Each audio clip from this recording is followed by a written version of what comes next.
Bonsoir à tous et merci d'être au rendez-vous de cette session d'information sur Canal 3 Bénin. Voici les grandes articulations de ce journal.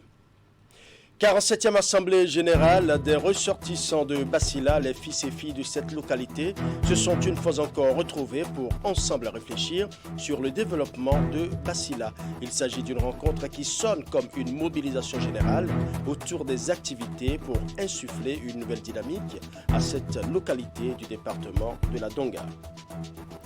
Nous parlerons aussi de Porto Novo qui brille de mille lumières actuellement grâce au Festival international lancé dès les premiers jours de la nouvelle année 2022. En présence des députés et des membres du gouvernement, le maire Charles Nyankoti lève les rideaux sur la 5e édition du Festival international de Porto Novo, un événement festif dédié aux richesses culturelles et à la cohabitation des religions dans la ville capitale. Nous aurons également une page sport dans ce journal avec les finales de la phase départementale des tournois intercollèges et lycées publics et privés hors classe sportive dans le département du Mono. Au terme des différentes épreuves et disciplines déroulées ce lundi à Koumé, les meilleurs ont été sélectionnés pour défendre les couleurs du département à la phase nationale. Les athlètes des deux sexes ont rivalisé de compétences dans plusieurs disciplines sportives. Voilà pour le titre. Mesdames et messieurs, à nouveau, bonsoir. Ouvrons ce journal par le mouvement de solidarité autour de Basila. Les fils et filles de cette localité du département de la Donga se sont une fois encore retrouvés pour réfléchir sur le développement de Basila. C'est à travers l'Assemblée générale annuelle de l'Association des ressortissants pour le développement de Basila. Une rencontre qui a mobilisé les fils et filles de la localité. Teddy Goudalo pour les détails. Ils ont massivement effectué le déplacement pour prendre part à cette Assemblée générale de l'Association des ressortissants de l'arrondissement de Basila. L'initiative des fils et filles de cette région du département de la Donga est à sa 47e édition et mobilise ici une kyrielle de personnalités originaires de la localité. L'ADAPS est l'une des associations qui œuvrent au quotidien à l'amélioration de l'accès des populations de Basila aux services sociaux de base. Dans ce cadre, elle concourt à la réalisation des infrastructures sociales, notamment dans le secteur de la santé, de l'éducation et sur le plan social. Merci pour la clairvoyance et le maintien du cap, afin que tous les ans, vaille que vaille, l'association puisse retrouver ses membres et des questions de développement soient débattues. Durant ces assises, les questions qui minent le développement de l'arrondissement de Basila sont débattues. Il s'agit notamment des questions liées à la transhumance, l'insécurité, l'éducation et bien d'autres. C'est d'ailleurs le moment pour la présidente de l'association des ressortissants de Basila de faire le point des actions menées. La lutte contre la vente des stupéfiants et les produits frelatés, la sensibilisation des parents sur le suivi, l'encadrement de l'éducation des enfants, sur le respect des bonnes mœurs et la récompense des meilleurs élèves en fin d'année scolaire. La sensibilisation sur la propriété de l'environnement en général, traitement d'eau, de puits, de forage, tout autre destiné à la consommation. Point n'est nécessaire de rappeler le sens que revêt cette rencontre, qui, ma foi, malgré le temps qui passe, reste attractif et aussi objectif pour une cohésion sociale qui fait de Basila une ville unique.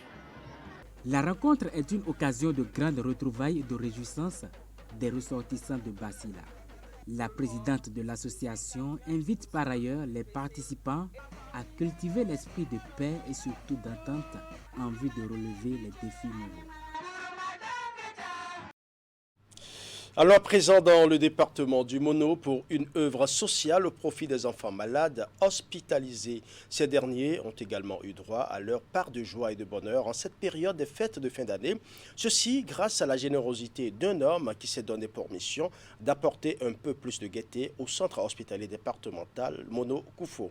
Ce donateur, c'est Geoffroy Akossou, un jeune leader politique de la 18e circonscription électorale. Retour sur les temps forts de cette communion avec les enfants malades et convalescents. Geoffroy Akossou, dit AKG, est un jeune leader politique de la 18e circonscription électorale. L'instant de la matinée du vendredi 31 décembre 2021, il s'est mué en Père Noël pour les enfants malades et hospitalisés du centre hospitalier départemental CHD Monokufo de Lokossa. Dans son sac, des jouets qu'il a distribués aux enfants au niveau de la pédiatrie avec la bénédiction des responsables du centre. Au nom de toute l'équipe de la pédiatrie, je vous dis merci. Merci pour ce geste vraiment louable. Merci pour avoir pensé une fois encore à faire un geste à l'endroit de nos enfants. Et que Dieu vous remercie d'avance. Et on ne finit jamais de remercier les gens. Mais on espère aussi que ce n'est que le début. Vous n'êtes pas à votre premier geste. Vous êtes un habitué. Comme on le sait très bien, la santé, ce n'est pas que le bien-être physique, mais c'est également le bien-être psychologique, mental et autres. Et ce geste que vous faites aujourd'hui, je crois que ça participe de ce volet de la santé. Nous vous disons merci. Ce geste humanitaire, Geoffroy Akosu l'a mené au nom de sa fondation, la Fondation AKG. Outre les jouets que tous les enfants ont reçus, AKG a aussi mis à la disposition des enfants une enveloppe financière de 100 000 francs CFA, de quoi soulager les peines des parents de ces enfants. Mon staff et moi, ma fondation AKG, vous promet et vous dit ce ne serait pas la première ni la dernière. Tant que Dieu nous donne longue vie, la force de le faire, nous allons continuer d'œuvrer dans ce sens. Nous allons rester en contact. S'il y a des situations, que je sois là ou à l'extérieur, faites-moi signe, nous allons voir comment, ensemble, nous allons essayer de cerner pour aider les enfants dans ce sens. Je ne vais pas oublier aussi le chef de l'État, qui fait beaucoup pour nous, comme vous l'avez dit. On ne peut pas énumérer tout. Quand on lui dit longue vie, que Dieu lui donne la force de terminer ce qu'il a commencé pour notre cher pays, le Bénin. Je profite de l'occasion pour dire bonne fête à toute la nation béninoise et surtout celle de la 18e circonscription électorale. Geoffroy Kossou et les membres de son staff ont sillonné les différentes salles et les pavillons du service de pédiatrie et de néonatologie du CHD Lokossa en apportant des sourires aux lèvres aux pensionnaires et aux parents des malades. La Fondation AKG poursuit ainsi ses actions de soutien et d'appui aux personnes vulnérables. Parlons à présent du Festival international de Porto Novo. La 5e édition est officiellement lancée par le maire Charles Nyankoti. C'est un événement festif dédié aux richesses culturelles et à la cohabitation des religions dans la ville capitale. Voici les temps forts de la cérémonie de lancement des activités de ce festival au stade Charles de Gaulle de Porto Novo. Reportage. Merci d'applaudir. Ce gong qui a résonné et cette flamme allumée consacre le lancement officiel des activités de la 5e édition du Festival international de Porto Novo. Un rendez-vous autour duquel sont mobilisées autorités politico-administratives, responsables religieux et populations pour célébrer à travers divers spectacles les richesses culturelles de la ville de Porto Novo. Cet événement festif est l'expression d'un brassage culturel entre les groupes ethniques vivant à Porto Novo et environ. Au cours de la présente édition, Porto Novo offrira donc au monde entier une palette de cultures faites, entre autres, de danse, de musique, de rites, de culte et de représentation visuelle de nos divinités. Le FIP, c'est d'abord l'expression rassurante d'une cohabitation pacifique du christianisme, de l'islam et des religions endogènes. C'est le témoignage d'un vivre ensemble séculaire assumé depuis plusieurs générations et qui reste une source inépuisable de dialogue, de concertation et de respect mutuel par la célébration conviviale des cultes et manifestations diverses.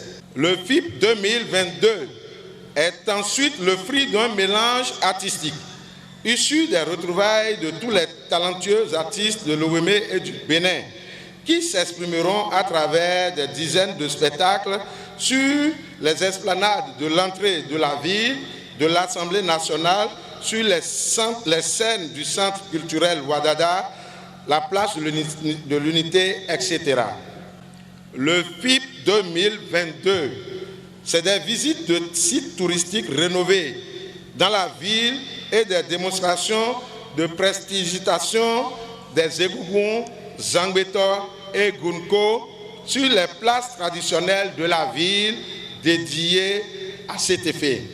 Placé sous le thème « Restitution des patrimoines du Bénin, recherche en provenance, densification et transmission du savoir à Djaké, Hogbonou, Porto Novo », cette 5e édition, comme celle des années antérieures, a bénéficié de l'appui du gouvernement qui mise d'ailleurs sur le tourisme comme levier du développement. La culture et les arts, parce qu'ils permettent de mettre en évidence le mode de vie et la façon d'être des Béninois, donnent à l'offre touristique une plus-value majeure pouvant générer des emplois et une économie importante. Qu'il me soit alors permis de dire l'admiration du gouvernement pour les choix judicieux et ambitieux qu'ont fait le conseil municipal de Porto Novo et le maire en perpétuant le Festival international de Porto Novo. Au bout de 5 éditions, le FIP s'impose désormais comme un rendez-vous incontournable, non seulement dans l'agenda culturel national, mais aussi dans les lieux référencés comme manifestation touristique de notre pays. Plusieurs prestations artistiques ont meublé cette cérémonie d'ouverture. La flamme allumée ce jour va donc maintenir son éclat dans la ville de Porto Novo jusqu'au 10 janvier prochain. C'est le moment pour nous de faire un clin d'œil aux premiers partenaires de la circulation routière. Ce sont les taxis-motos, communément appelés émigrants. Pour les courses à travers la ville, on leur fait appel à cause de leur rapidité et leur facilité à relier plusieurs quartiers et même des localités distantes. Eh bien, comme tout corps de métier, le taxi-moto est aussi régi par des tests qui conditionnent son exercice. Quelles sont alors les procédures pour devenir émigrant? Voici la réponse dans ce reportage signé Teddy Goudalo. Celui qui fait son entrée dans cette pièce du 13e arrondissement de Cotonou a nom Christ Deoumon. Sur le point de démarrer son activité de taxi-moto, communément appelé émigrants, il est venu prendre connaissance de la procédure. Bon, ce que j'ai retenu, c'est que le papier au jour d'aujourd'hui, ça a changé par rapport avant, parce qu'avant, tu pouvais même envoyer quelqu'un qui peut venir faire les papiers pour toi. Mais au jour d'aujourd'hui, il faut que le propriétaire de la moto soit là et que le conducteur aussi soit présent. Du côté de ces aînés dans le métier, le processus paraît simple, mais très indispensable pour faire carrière dans cette activité. Une fois à la mairie, on te délivre un papier dénommé droit taxi. Il est nécessaire de l'avoir avant de circuler dans la ville.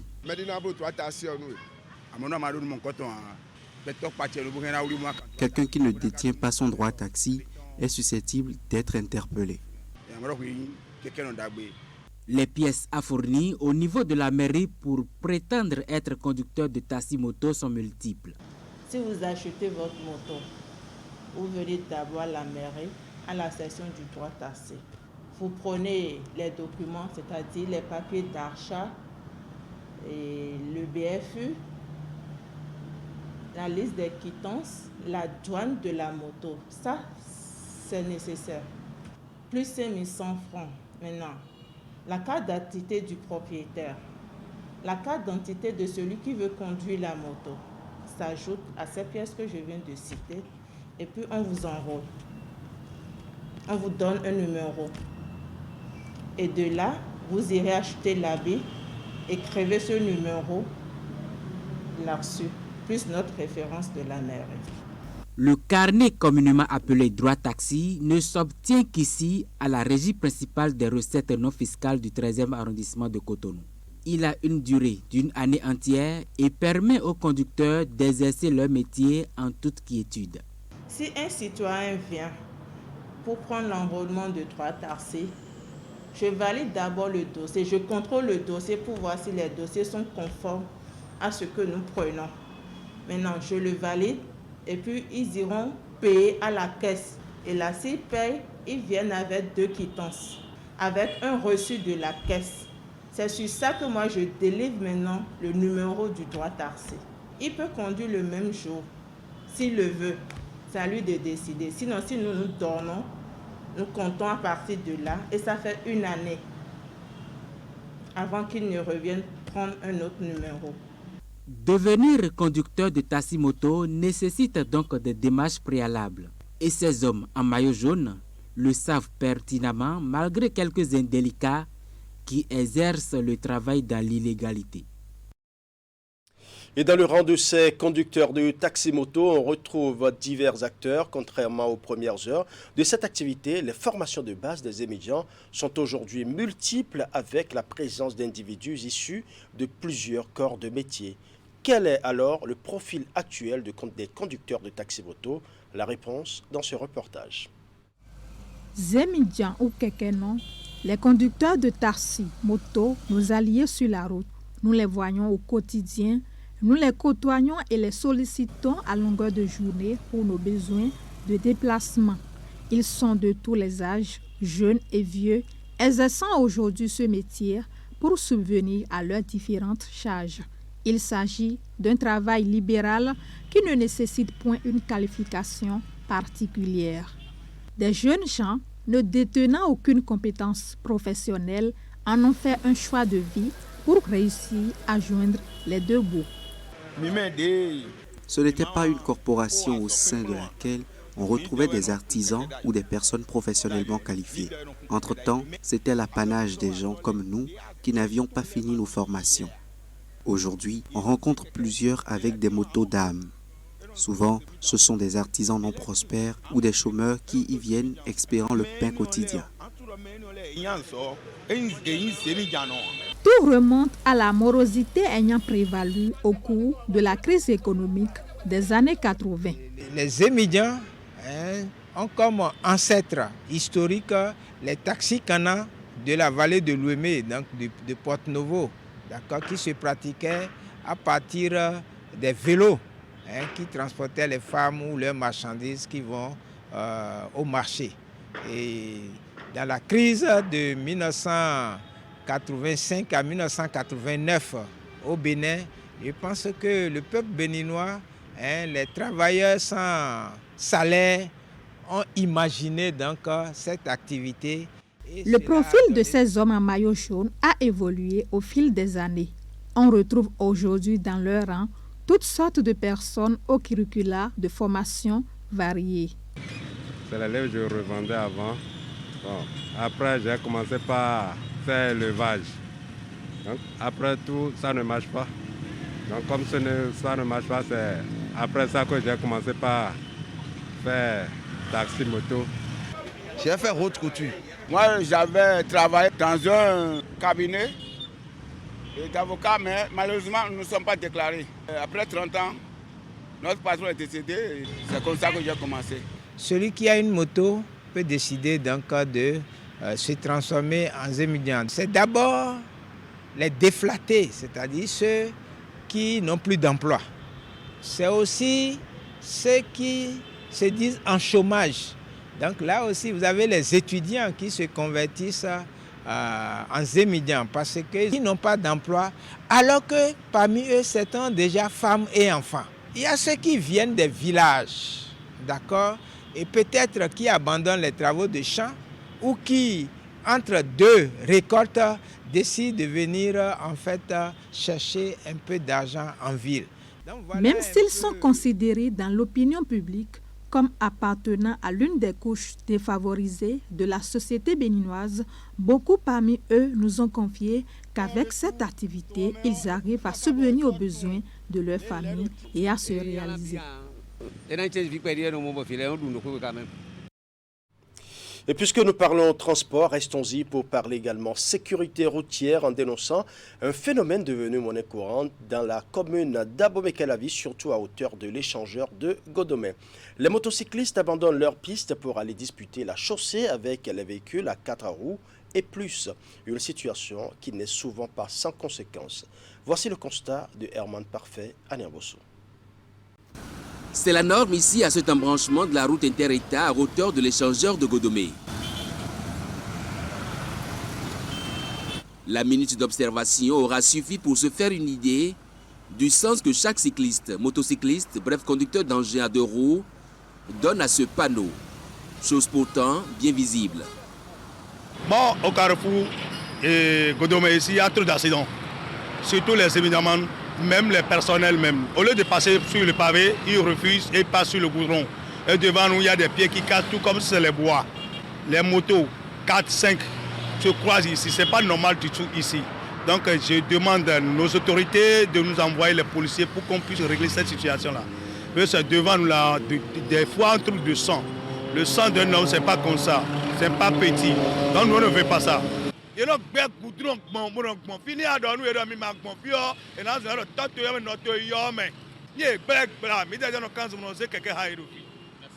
Un riverain simplement révolté par les nombreux cas d'accidents enregistrés à cette hauteur du fait de l'incivisme avéré des motocyclistes qui délaissent tout bonnement la piste à eux réservée pour en discuter la place aux véhicules de 4 roues et plus sur une voie inter-État. Ici, la Libye a tout trouvé. Nombre d'usagers interrogés ne sont pas ignorants des nombreux risques qu'ils encourent, mais ils pointent du doigt l'état désastreux de la piste réservée aux cyclistes. Il n'y a pas la voie. Ici, là, mais ça c'est pas bon. Pour nous, les évidemment, c'est pas bon pour nous. Ça fait des mouvements. À la fin de journée, là, tu vas sentir mal. C'est pourquoi on est obligé de ne pas ici. Est-ce que vous savez qu'il y a des risques en prenant par ici? Oui, on sait.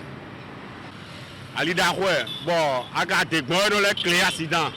Donc, aga y mais bon nous à respecter. C'est des accords surtout à respecter. Bon nous à nous pique moi bon de awa puis au moins à beton bon. Et mais on a prendre en charge. À moi oui bon Alidaroué dit bon de awa ton. Et soit de rodéa. Donc on est sur baïné. Ailleurs, et chose récurrente sur cette voie, c'est la signalétique qui a disparu et tout est donc permis. En gros, de Godomé à Calavi, bien des panneaux sont encore implantés. Pistes cyclables, interdiction d'arrêt et de stationnement, passage piéton, feu tricolore en vue, trafic local. Mais quand l'usager le décide, il viole allègrement ces différents panneaux au risque de sa vie et bien souvent avec des ennuis aux autres usagers de la route, respectueux du code. Circulation routière toujours, plusieurs rues de la commune d'Abomey-Calavi sont aujourd'hui truffées de caniveaux à ciel ouvert. Ce sont de véritables pièges pour hommes. Il faut donc faire attention lorsqu'on emprunte les tronçons Carrefour Ita, Tankpe, Parana, Bakita. C'est un véritable réservoir de caniveaux à ciel ouvert, comme vous allez le constater dans le reportage qui va suivre. Esther est propriétaire de cette boutique de vente de fournitures scolaires sur ce tronçon Carrefour Ita Tankpe dans la commune d'Abomey-Calavi. Elle cohabite depuis plusieurs années avec ces caniveaux à ciel ouvert qui représenteraient un danger pour son activité. Les caniveaux à ciel ouvert, c'est un risque. C'est un risque, on peut toutefois tomber dedans. Ça dégage des odeurs avec la chaleur et tout ça. Vraiment, c'est pas vraiment agréable. Devant une boutique, parfois, les gens veulent garer, mais comment garer avec les caniveaux à ciel ouvert? C'est vraiment compliqué et tout ça. Tout comme Esther, d'autres riverains et usagers ont fait savoir les difficultés qu'ils vivent avec ces caniveaux à ciel ouvert. Vous voyez, Calavi comprend, c'est comme ça, hein, c'est comme ça. Ils laissent les caniveaux, les gens tombent dedans, surtout ici, il n'y a plus, on tombe en désordre, tout ça, c'est pas bon. C'est déplorable ce que nous constatons ici parce qu'il y a plein de sachets aussi dans le caniveau. Bon, moi, je vois que ce n'est pas du tout bon. Je suis ici depuis décembre 2009. C'est un peu après mon arrivée ici que le caniveau a été fait. Et c'est à ciel ouvert, ce n'est pas couvert. C'est une situation qu'on déplore et qu'on en parle toujours. Jonchés de déchets et même d'eau souillée, ils sont source de plusieurs maladies comme le paludisme, au dire des riverains. Ça produit beaucoup de moustiques. Si bien que nous sommes à Calavi, nous ne sommes pas dans une zone marécageuse, mais les moustiques, vraiment, et nous, moi j'ai compris que ce sont ces espèces-là, ces caniveaux à ciel ouvert là, qui produisent ça. Pour quelles raisons ceux qui font mettre les pavés là ne finissent pas? On ne ferme pas l'endroit, on laisse de petits trous, je ne sais pas. Nous sommes en période de fête. Il y a des gens qui, dans leur grande joie, ne se contrôlent pas, ils peuvent tomber dedans. La situation est identique sur le tronçon Tankwe-Parana-Bakita. Des tenants de boutiques, pour pallier un tant soit peu à ce problème, se voient dans l'obligation de trouver une solution temporaire. D'où la présence de ces dallettes en bois pour soulager les peines de la clientèle. C'est nous-mêmes qui avons appelé le ministère pour acheter les bois pour qu'ils puissent nous arranger ça un peu pour que les clients puissent monter en haut. C'est pas trop prudent. Lorsque les gens montent, ça bouge. C'est pas vraiment prudent. Voilà, donc c'est un peu ça. Quand vous ne faites pas les trottoirs là, quand on gagne sur la voie comme ça, les policiers nous ont attrapés sur la voie. Très préoccupés du danger qu'ils courent, usagers et riverains pointent du doigt la municipalité qui, selon eux, ne joue convenablement pas son rôle. Ils parlent d'un silence quelque peu flagrant qui met en danger la population d'Abomey-Calavi. Dans ce domaine-là, c'est eux qu'on peut voir, c'est eux qu'on peut incriminer. Je l'ai dit plusieurs fois, c'est la municipalité qui n'a pas joué son rôle. Les gens racontent trop d'histoires à propos de ce projet-là. Évidemment, pendant que ça se faisait, ils ont soumissionné. C'est un autre groupe qui a pris ce tronçon comme d'autres. Et les gens disent même qu'ils ont dû bouffer ce qui est destiné pour réaliser le projet, que c'est pourquoi on a cet état de fait. La seule chose que j'ai vu faire ici par la municipalité, c'est que par moment, ils dégagent le sable ou bien les débris qui sont là-dedans. Bon, et quand ils le font, ce n'est pas séance tenante qui ramasse encore le sable. Et ces sables-là, une partie retourne. Et ils viennent ramasser quand même, ils viennent ramasser et ils le font par moment. Les propriétaires de boutiques invitent la mairie d'Abomey-Calavi à prendre ses responsabilités pour la fermeture au plus tôt de ces caniveaux à ciel ouvert. Parlons sport à présent avec les finales de la phase départementale des tournois intercollèges et lycées publics ou privés hors classe sportive dans le département du Mono. Au terme des différentes épreuves et disciplines déroulées ce lundi à Comé, les meilleurs ont été sélectionnés pour défendre les couleurs du département à la phase nationale. Les athlètes des deux sexes ont rivalisé de compétences dans les disciplines comme le football, le handball, le basketball, le volleyball, l'athlétisme mixte et la gymnastique mixte. C'est un reportage signé Geoffroy Messin.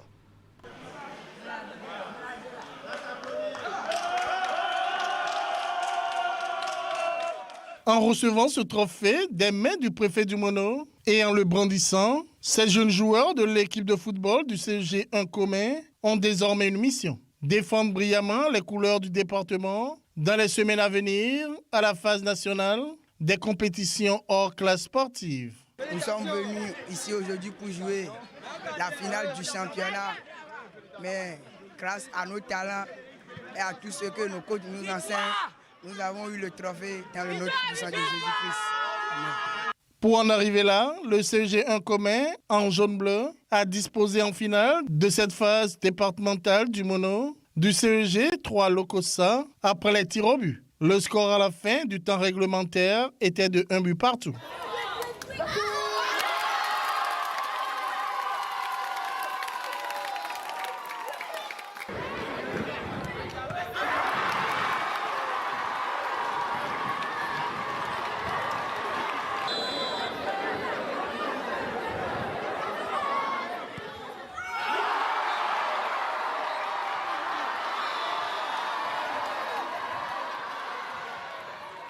La rencontre s'est déroulée ce lundi 3 janvier 2022 sur les installations New Look du stade Omnisport de Comé. Le coup d'envoi a été donné par le préfet, le directeur départemental des sports du Mono. Je rappelle que c'est le championnat scolaire. Il y a de la valeur dans les écoles. Nous ne saurons construire un sport durable dans toutes les disciplines si nous ne mettons pas l'accent sur la formation. Et c'est déjà à partir des plus jeunes qu'il faut le faire. Et c'est pour ça que le ministère des Sports, cette année, en relançant le championnat au niveau scolaire, a donné la possibilité à tous les collèges de pouvoir participer dans les disciplines où ils s'entraînent. Le directeur départemental des sports, je le lui ai dit tout à l'heure, je tiens à le répéter devant tout le monde. Je le félicitais tantôt pour tout ce qu'il fait en termes d'animation du département dans le secteur qui lui est dévolu. Je suis là pour vous encourager et pour vous dire que l'avenir du football béninois, c'est vous et c'est tous les autres. Montrez-nous donc que l'État a bien fait en consacrant autant d'investissements dans le milieu sportif. Outre le football, le public a eu droit à des finales dans des disciplines comme le handball, hommes et dames, le basketball, hommes et dames, le volleyball, hommes et dames, l'athlétisme mixte et la gymnastique mixte.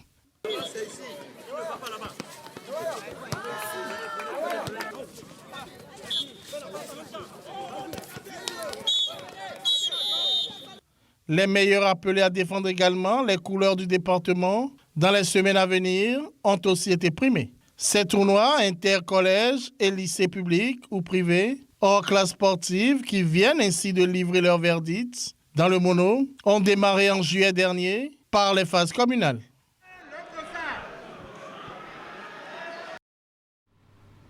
Voilà, ce sera tout pour ce journal. Merci pour votre aimable attention. Bonne soirée chez vous.